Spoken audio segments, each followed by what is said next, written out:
Gathered together from the cosmic reaches of the universe, here in this great hall of justice, are the most powerful forces of good ever assembled.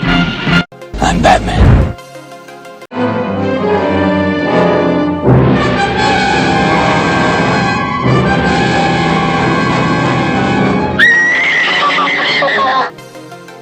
Easy, miss. I've got you. You've got me! Who's got you? Dooby-dooby-doo, where are you? We got some work to do now.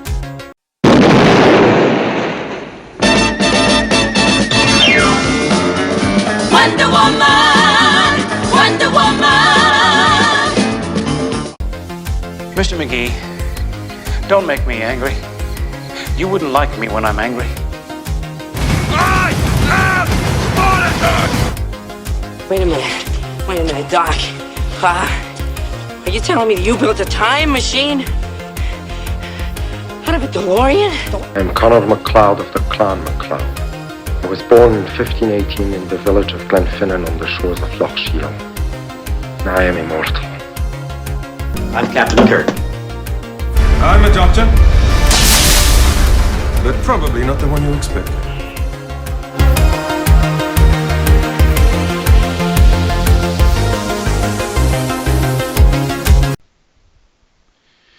Welcome everyone to the first Geek This Week podcast.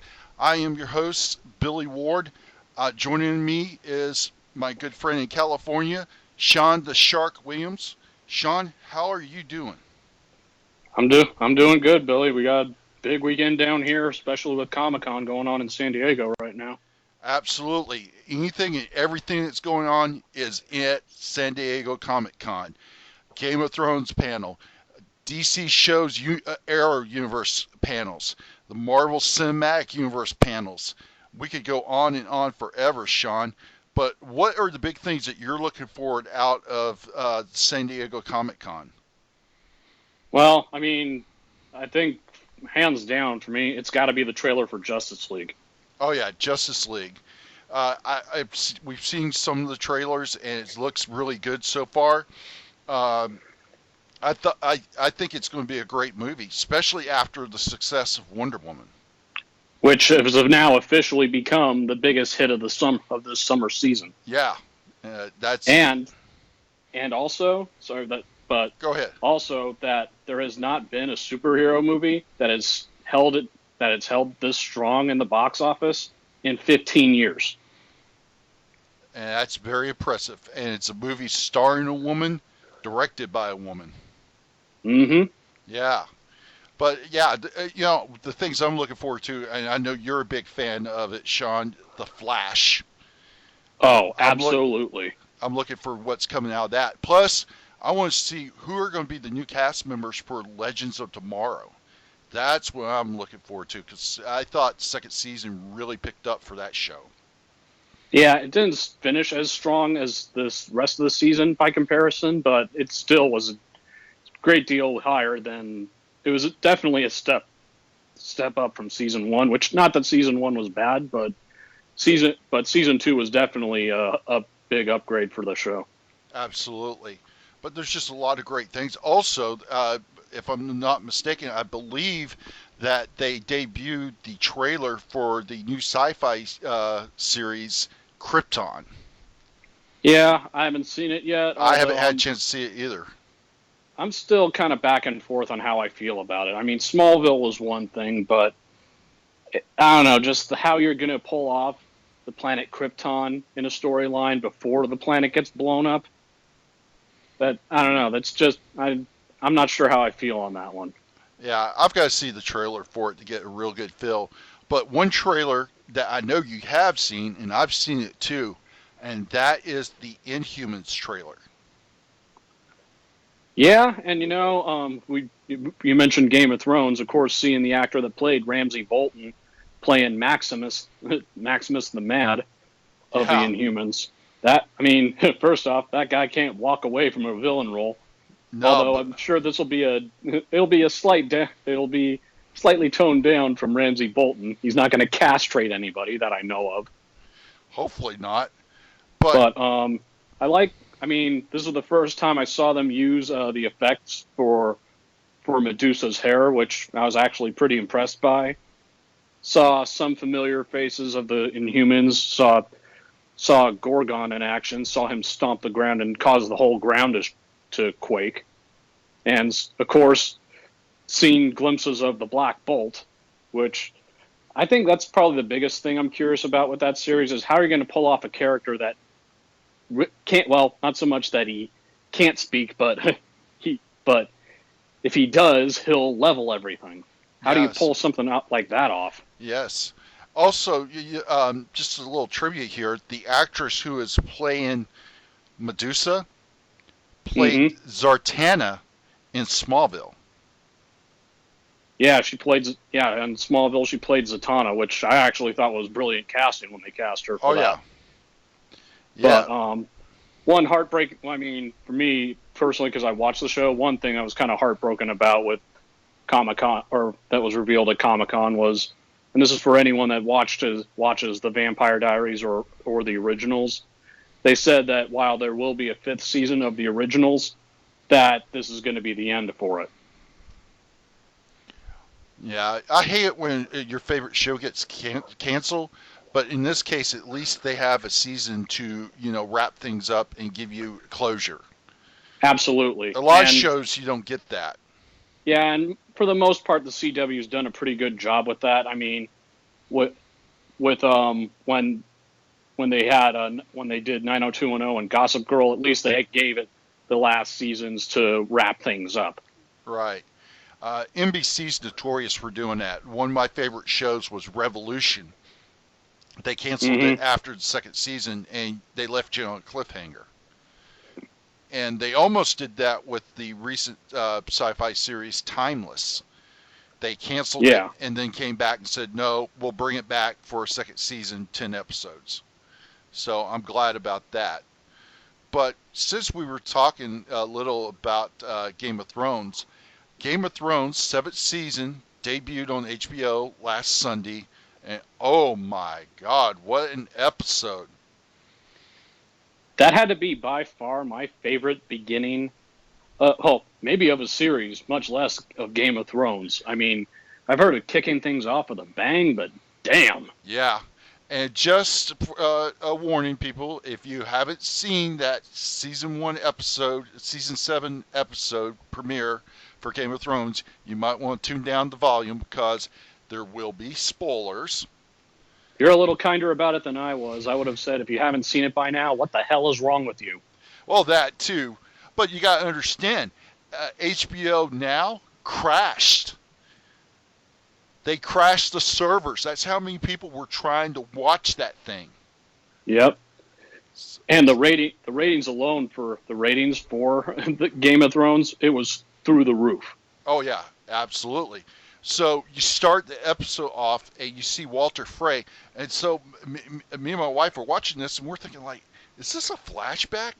And then we start realizing, oh, shit, he's poisoning all of them. And then it's like then that pulls the face off and it's Arya Stark. Holy shit. She is definitely one to watch out for this season. Yeah. But you had that, and then you had Cersei and Jaime, and then you had Euron Greyjoy. What a sadistic son of a bitch he is. Yeah, and I can't help. There are a couple things that I think with Cersei and Jaime. Clearly, right now, of the two, Cersei is the insane one. Clearly, she's the whole drunk with power. That's definitely hitting her. Jaime seems to be the sensible one. He knows that they cannot take on that massive army led by Daenerys Targaryen and picking a fight with the North, even though they're not as big, still picking a fight with them. They don't need more enemies right now. Oh yeah. But also in the sense for Jaime, he does not trust Greyjoy. He definitely does not like him, and that there's a reason why they've just disregarded the Iron Islands. Yeah, but it was just, it's funny. What do you have to offer? I have a fleet of ships and in two good hands. And here, yeah, you could tell Jamie just wanted to really just strike him down and with then it. he sticks it to him even more. Says, you have to try killing your brother. You'll like it. Yeah, Man. but I would not. The thing with Cersei is that as bad as she's been, as much of a monster as she's been, this season we will probably see her at the scariest that we've ever seen her. Because now she has all the power. The one thing that kind of humanized her kids, they're all dead. And she showed absolutely no grief or remorse about Tommen killing himself. It was like, in fact, if anything, she seemed glad. Oh, yeah, you kind of have a good point about that. It's been getting wicked. You've got Jon Snow up in the north, doesn't even know his true heritage. He's leading the north, and he is just concentrated on the Night King. It's like, we got to get ready to take this guy out. We got to do whatever it takes. We got to do it. And let's not forget also Bran Stark arriving at Castle Black. Yes, had him riding at Castle Black, along with Miria Reed, played by Ellie Kedrick, who happened to be at Pensacon this past February. Check the Geek This Week YouTube page here for that panel, along with Daniel Padre. And, it's just, and Sansa is more worried about Cersei. Yeah, and I liked what she said to Jon Snow, that he has to be smarter than Ned and smarter than Robb. That they made bad choices. Yeah, they made bad choices and trusted the wrong people, and look what happened. Yeah, and the person who is in the thick of things as far as backstabbing, the master of backstabbers, Littlefinger, is still hanging around. And Sansa made a great point of explaining why, the only reason why that they're letting him hang around, because he has the Vale army. As long as they not have the Knights of the Vale, they have strength in numbers. Yeah, they gotta have the Vale to have strength in numbers, so they can't afford losing them. So they gotta have Littlefinger. But Sansa seems like she's weary of him and is not going to play and doesn't trust him. I don't think she's taken her eye off of him and what he may be up and what he's capable of, considering that he betrayed Ned Stark and he left her to Ramsay Bolton. Oh, and he was the mastermind behind almost everything. He was he was part of the mastermind that assassinate Joffrey. Mm-hmm. He was the one that was behind the death of John Arryn, the first king of the Hand. He was behind that. He was they pretty much insinuated that he was behind mastermind of Erkin Joffrey off on sending someone to kill Bran. Yep. So Littlefinger has been the mastermind behind everything, and the only person that probably can equal him in deception is Varys. Agreed. So, Although I do think though that if somebody offs him this season, it'd be an cruel injustice if it's not a Stark. I have a theory. I believe he's going to get it this season, and I have a theory who's going to be that one person. I think it's going to be Arya Stark. Well, he is on our list. But someone who has a master mind at making mental moves and being 3 steps ahead is Tyrion. He is probably the biggest advantage that Daenerys has. And I think what is so unique with those two is the fact that he doesn't tell her what she wants to hear a lot of the time, but he tells her what she needs to hear. And I think that's something that Daenerys respects about Tyrion is, as blunt as he may be, he's also honest. And truthfully, that's kind of short supply of her knowing anybody that's that brutally honest. And we can't finish up talking about this season premiere without talking about Sam at the Mastery. Did you see him have to clean the bedpans, wash the dinner bowls, and the routine back and forth? Honestly, the bedpans, puking in them and washing them. I could go the rest of my life without ever seeing that part again. Absolutely. But there's only one small tidbit that I don't understand, and I hope this gets explained this season. How in the hell is Sam shacked up with Gilly when he took an oath of celibacy? I don't know. Yeah. But one thing that also came out, and TV.com reported this, and I think it happens real quick. I mean, it's not something you can really make sense out of.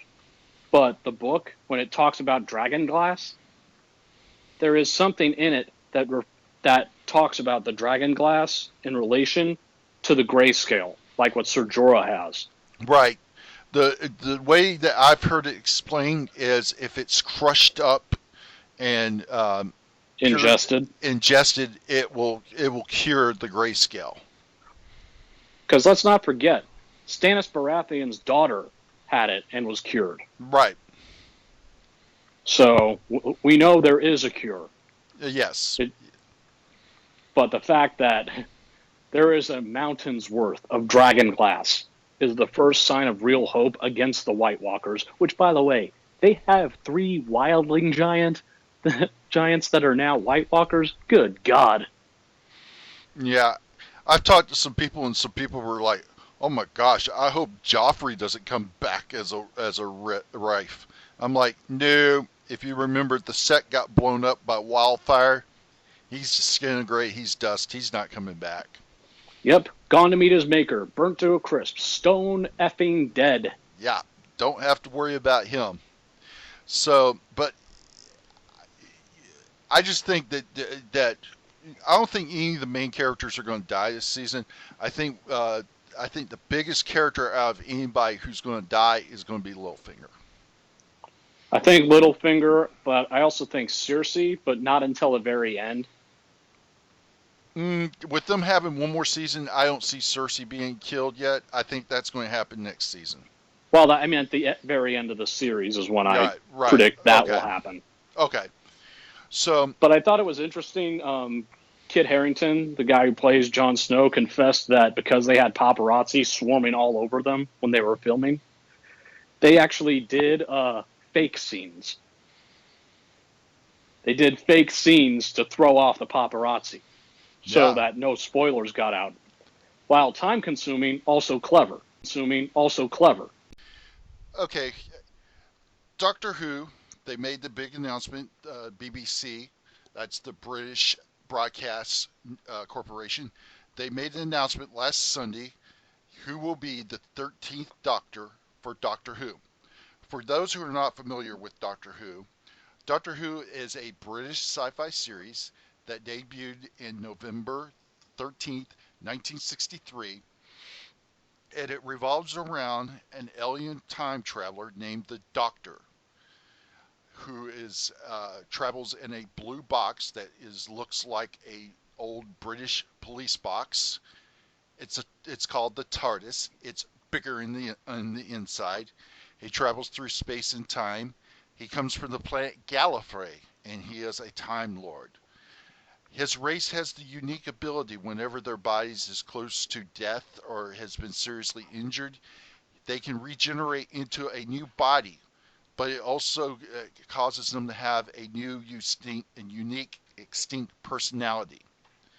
Since the conception of Doctor Who in 1963, there have been 12 actors who have had the privilege to play the Doctor, with the current actor Peter Capaldi being the 12th Doctor.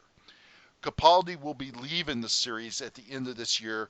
His swan song will be the 2017 Christmas special, titled The Doctors, which will also guest star David Bradley, who most people are familiar with as Walter Frey from Game of Thrones. He will be sort of reprising a role. He did an auto documentary, a drama called Adventures in Time and Space, where he portrayed the actor who played the very first Doctor, William Hartnell.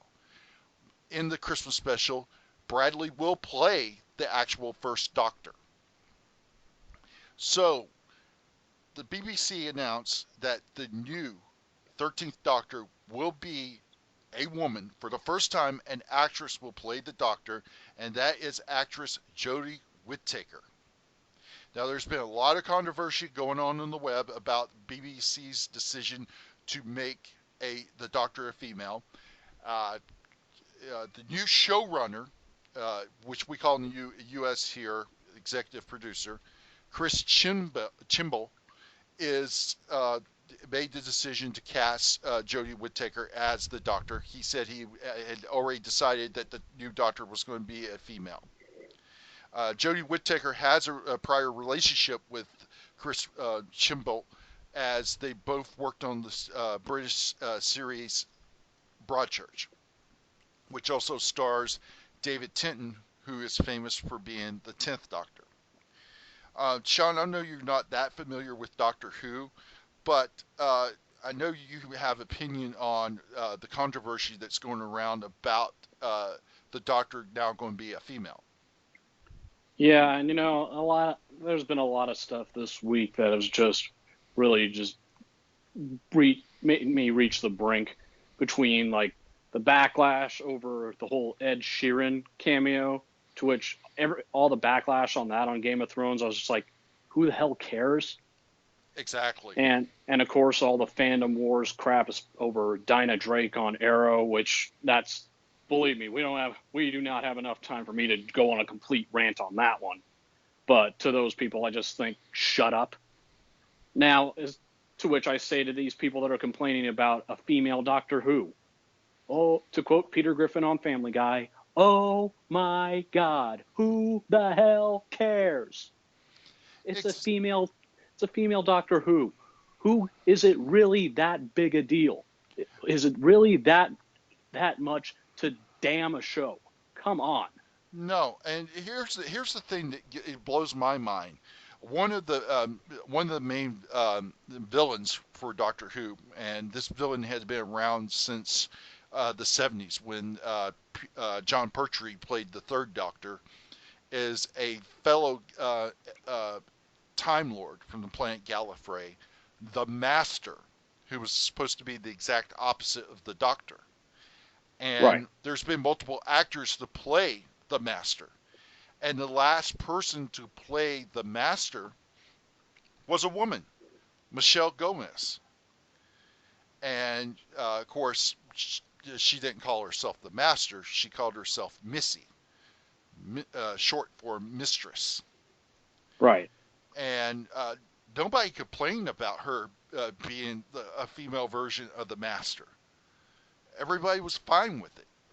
So I don't understand all this hee-hawing about, the Doctor's going to be a woman.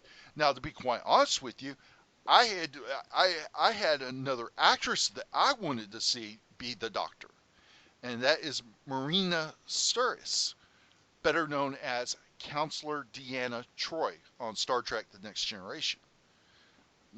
We were joking about it at 2015 Pensacon, where she was at. We were joking around that she should be the first female Doctor, and then they could cast Patrick Stewart as her grandpa companion, who's telling her how to drive the TARDIS. Well, there's been one that I've also heard tossed around, and it's not really Star Trek related, but she's had two shows on ABC, which I still feel she kind of got screwed on both of them, and that's one Haley Atwell. Yes, referred to Agent Carter and Conviction. I think she did get the pooch screwed on Agent Carter for sure. But believe it or not, she has done some work on Doctor Who. She has done some Doctor Who audio dramas. And rumor has it she was considered to play the Doctor, but she decided not to. Now, here's the thing: if a majority of a certain percentage of the people that are ticked off about Jodie being the new Doctor Who is because they think Haley should have been, then that's one thing. I can understand that, but just as long as you're not going die hard about that. But if you're gonna call her out on that just because of the fact that it's a female Doctor Who, then you're just making a horse's ass out of yourself. That's the way I feel about it. Let's see what's going to happen. And, this is a problem that every new actor and now actress has to deal with when they take over the role, is there's always going to be criticism about the choosing of that person being cast as the Doctor. Capaldi went through it. Matt Smith went through it. I'm sure David Tennant went through it. There was a lot of backlash when Colin Baker was cast as the Sixth Doctor. And to a certain degree, there was a little backlash when Peter Davison was cast as the Doctor. He was cast as the Fifth Doctor after Tom Baker, who played the Doctor longer than anybody in the 54 plus years history of Doctor Who. Played the Doctor for 7 years. So, right. So I completely understand, being leery about a new Doctor, but complaining because it's a woman is idiotic. Absolutely. It's completely idiotic, and especially for those that were fine with the Master now being a woman. What the hell? That's okay, but the Doctor can't regenerate into a woman? What the hell? And this goes to also a bunch of TV shows and movies that have changed certain things about a person, about a character in comics. Like, for example, on The Flash. The fact that Iris West is not that, while Iris West in the comic was a white girl, now instead they changed the ethnicity on her. But you know what? Nobody's complaining there. Yeah, nobody's complaining. And the other thing is that Doctor Who is so unique. You have a main character, the Doctor, who has lasted longer than Star Trek. Mm-hmm. And it's a character that they've had multiple people play, and each person who's played it, it's a whole new take, and it's totally different. Peter Davison's Doctor is totally different from Peter Capaldi's. Peter Capaldi's is different from David Tennant. Matt Smith's is totally different. Each Doctor who is played by an actor is unique. It's not Matt Smith coming in and playing the Doctor exactly the way David Tennant played it.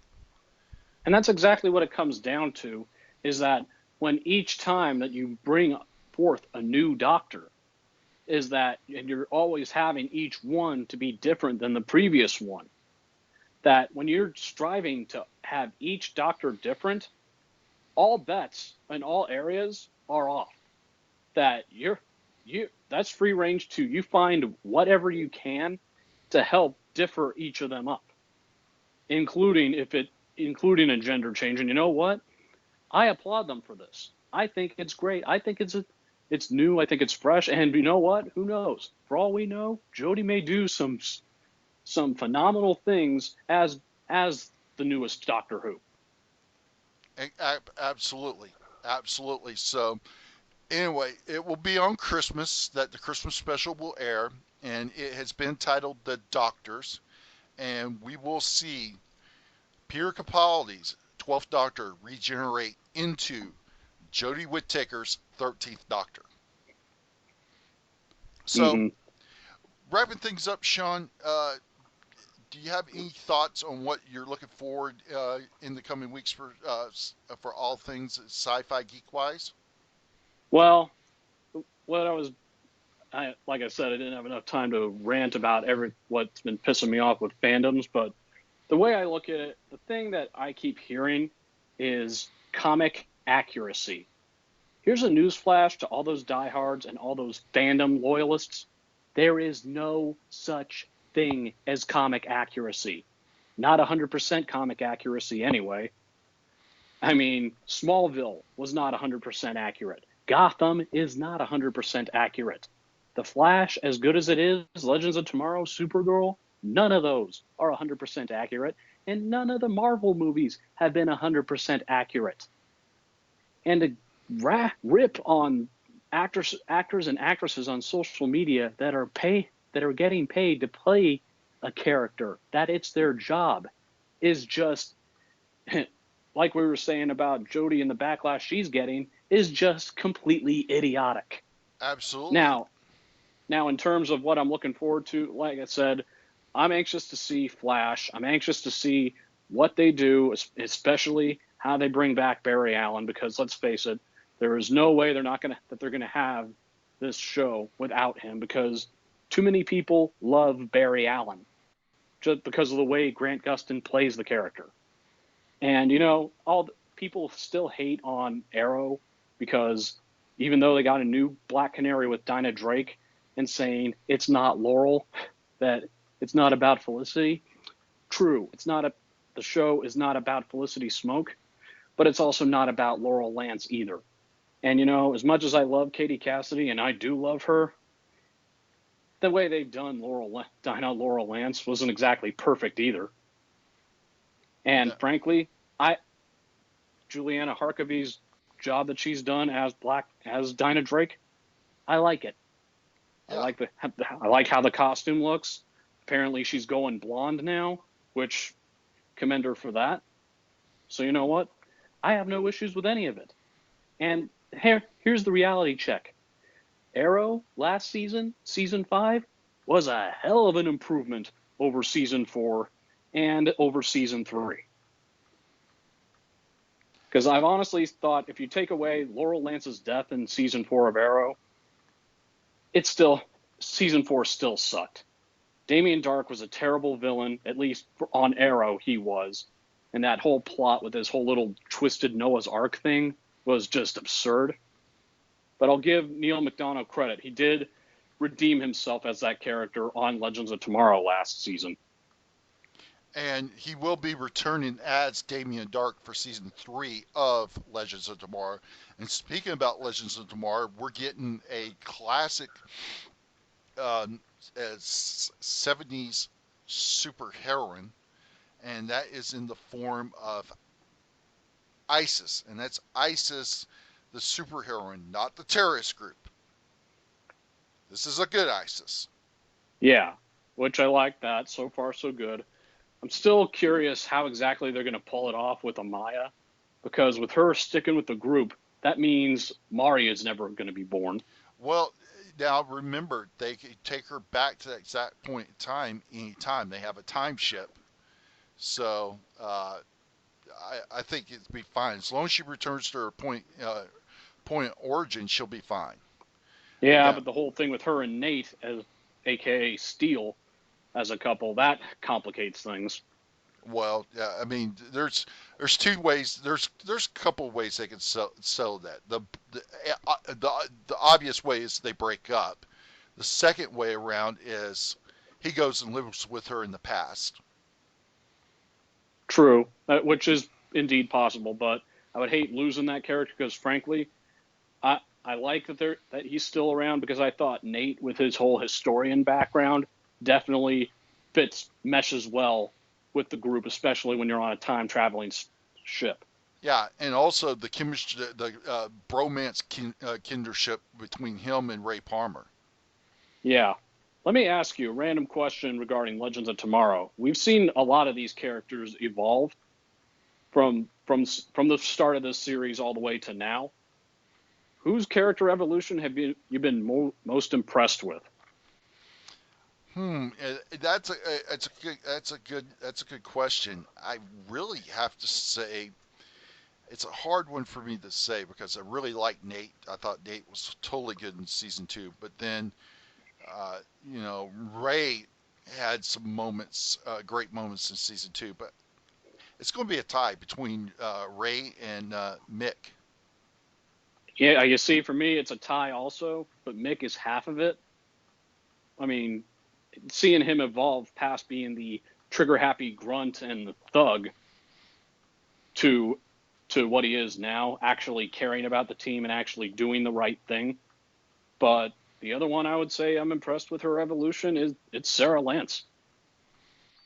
Yeah, absolutely. Given I don't like that Rip Hunter left the group. I felt that he always should have remained as kind of like the Professor X of the group, because without him, the group wouldn't even exist. Well, my understanding is that Arthur Darvell will be back for season 3, but he will be leading a new group called the Time Bureau. And it seems like he kind of restated or kind of reestablished. It sounds kind of like he reestablished the Time Masters, but just with his way.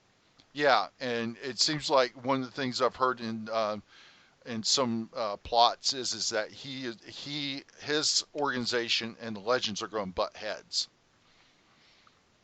Yeah, and I've heard that the events of the finale and how they pretty much shattered time, that's going to affect everything with the other shows. Right. But, talking about the Arrowverse, let me just say that the producers of the Arrowverse shows have a humongous hard-on for Spartacus and Doctor Who. Agreed. Yes. And in case for y'all who are not familiar with Spartacus, Manuel Bennett, who plays Slade Wilson, Deathstroke, was famous for playing Crixus in the Spartacus series on Starz. Katrina Law, who plays Nisa Al Ghul. Nisa Al Ghul was played Mira on Spartacus. Nick Tarabay, Captain Boomerang, he played Asher on Spartacus. Also, I wanted to say Mark McIntyre, and I probably got the first name screwed up because I'm just doing it off the top of my head, who plays Weather Wizard on The Flash, played Spartacus for 2 seasons of Spartacus. And then, of course, the Doctor Who would be John Barrowman, a.k.a. Malcolm Merlin, played Captain Jack Harkness, and Arthur Darvell, Rip Hunter, who played the 11th Doctor's companion, Roy Williams. Now let me ask you, because you bring up the Arrowverse, I said how season 5 to me was a great deal of an improvement over the last 2 seasons of Arrow, especially 4. What do you think they did differently with season 5 that seemed to make it better? I think that the villain. I think the villain of the season was. It was back to basics. The villain it didn't have a master world domination plan. It was a simple, I'm going to make your life freaking miserable as hell type of goal. Which we haven't really seen since Slade Wilson in season 2. Right, and I think that's one of the factors that made it so good. Plus, you also had the new characters like Wall Dog. You had the Ragman. And then you had the elevation of Mr. Terrific. So I will give that guy credit. I was a little annoyed by Curtis, but he's actually grown on me. Yeah. And I did like Ragman. Not exactly feeling it with Raw Dog, but I think the biggest thing of why this season was better, set aside the whole Oliver Felicity coupling aside.